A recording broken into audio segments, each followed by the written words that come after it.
Hi, welcome to this Not This Time with Jamie. This is my guest, Michael Zach, and I'm Jamie Rufer. And we're going to discuss the Canadian election that happened about a week ago. Michael, why don't you tell us your thoughts on it? Well, it was very interesting because when I was driving around in our town, I could clearly see that there were the Green Party all over the place, and then I saw lots of conservatives. Later on, just before election, it did look like the Conservative Party, like a blue color. They have more signs on their lawn. And I didn't I would say I didn't see like a red ones, like the Liberals, almost nothing. Then when I was watching TV or when I was watching the rallies with Pierre Poilievre, they were packed. Like they were lined up to see him. It did really look like he had lots of supporters. On the other hand, when I was looking at the Liberals, Mark Carney, it wasn't as many people. It didn't look so big. Did you mean just in our riding, or do you mean? I was looking at it in our riding, in our town. These were just the signs on the lawns, right? So I thought, at least this area, is for conservatives or for the Green Party. Our riding, the PC Yes. won, and Green was a close second. Yeah, and the Liberals are a distant that's true. third, That's a good point. That's why I was That's asking. true. You're right. Well, okay. The Liberals won, I know, in Conestoga. Yeah. Okay. You're right then. But anyway, when I was looking at the TV, it did look like he had a lot of supporters. Even on our last podcast when we have been talking about the elections, even you thought that he's gonna win, and he will have majority. So when I saw the results, I was disappointed, kind of, because I vote for them, for PC, and I wasn't sure. I even thought, was it was it something funny going on? Did they stole the elections? Was it honest election? There are some red flags. For instance, when I went to vote in advance polls, I could find only the pencils. Right, which was interesting because the provincial elections before we have the markers, right, which is much more secure, right? And then in the federal election, we use cardboard boxes to put our choice, as opposed to those machines they had for the provincial election.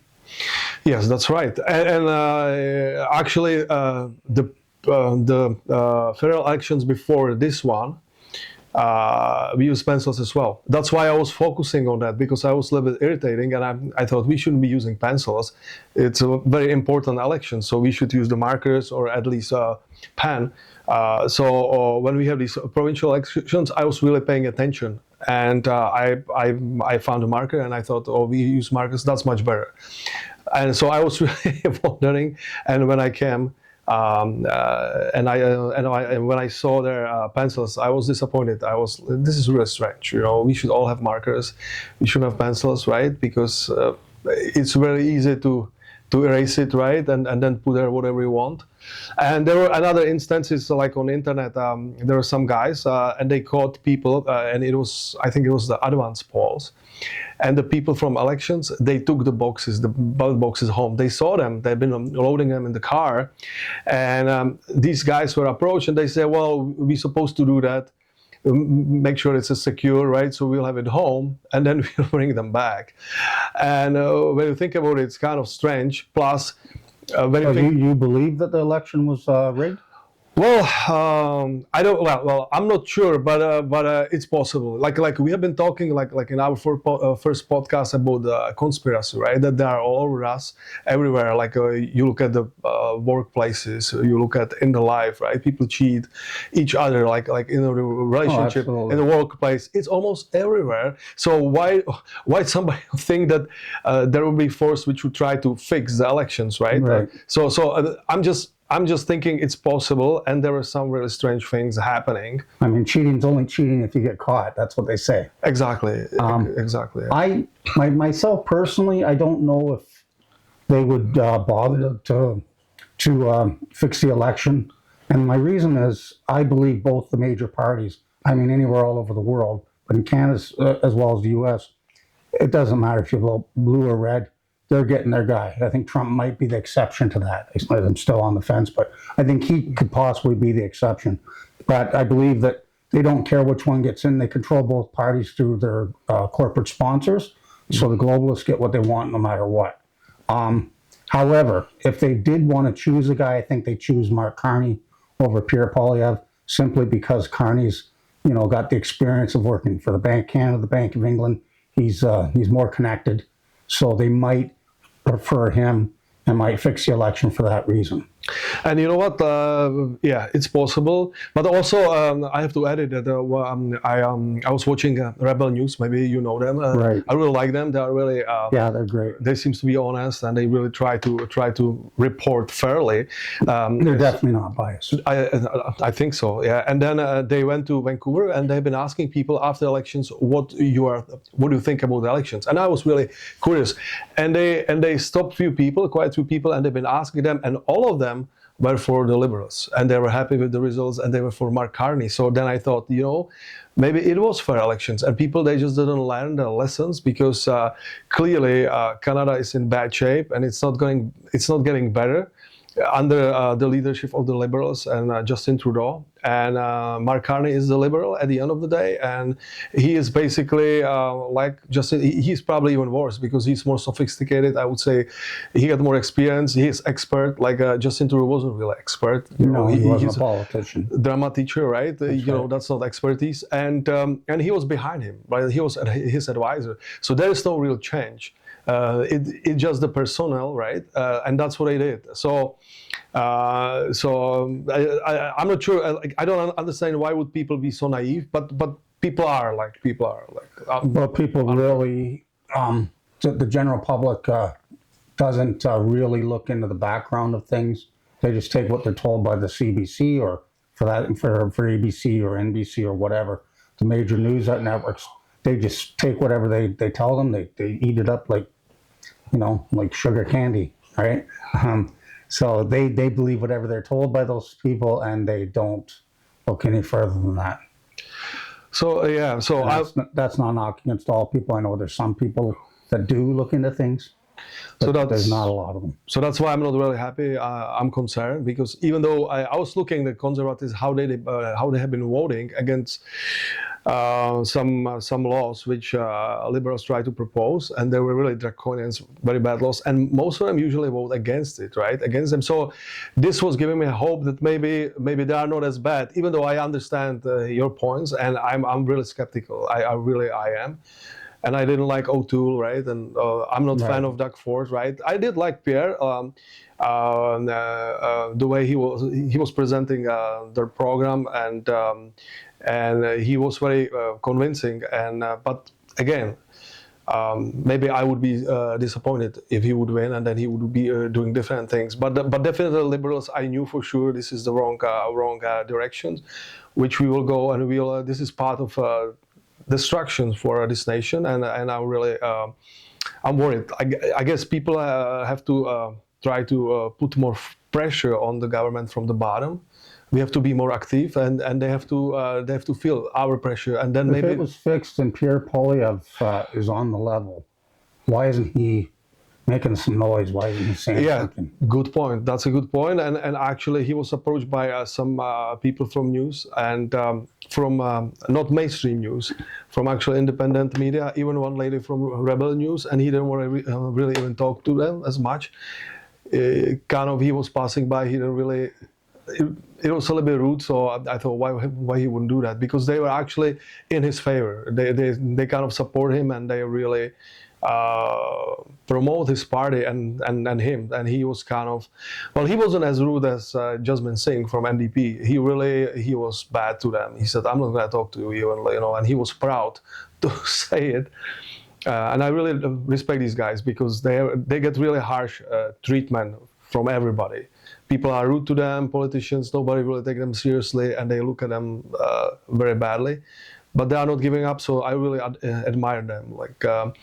So I didn't like that. So it's a difficult situation, right?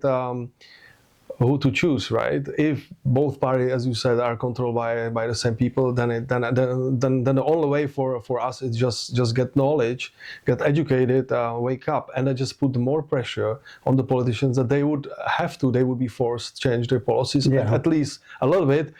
if people don't do anything, if we are just laying back, they will be passing the laws, which will be really bad for Yeah, us. for me, the two leaders are just labels on a bottle, right? That bottle still contains the same globalist agenda for those two, because again, it's the money that controls their policy. It doesn't matter what they say to the general public. That's all rhetoric. It's what they actually do. Is it a sign of what's going to happen Maybe to it is. First Nation? Maybe it is. But yeah, to me, it's just an agenda that they have, and it doesn't matter which one we elect. And they, I mean, really, if you want to control the world, do you really want normal, average people like us dictating who gets to run the country? Of course not. No. It would be. So that's my feeling. I may be, on the minority of that, but I don't believe our elections make a whole beans of difference. It's more like a survey than anything. Yeah, unfortunately. So let's see what happens. We have to be patient. We have to pay attention.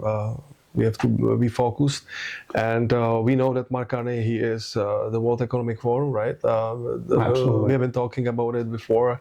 He is their guy, right? And as Justin Trudeau was, so to me it will be the same old same, and things won't change. And Well, gas prices have already gone up a fair amount since Mark Carney's been in.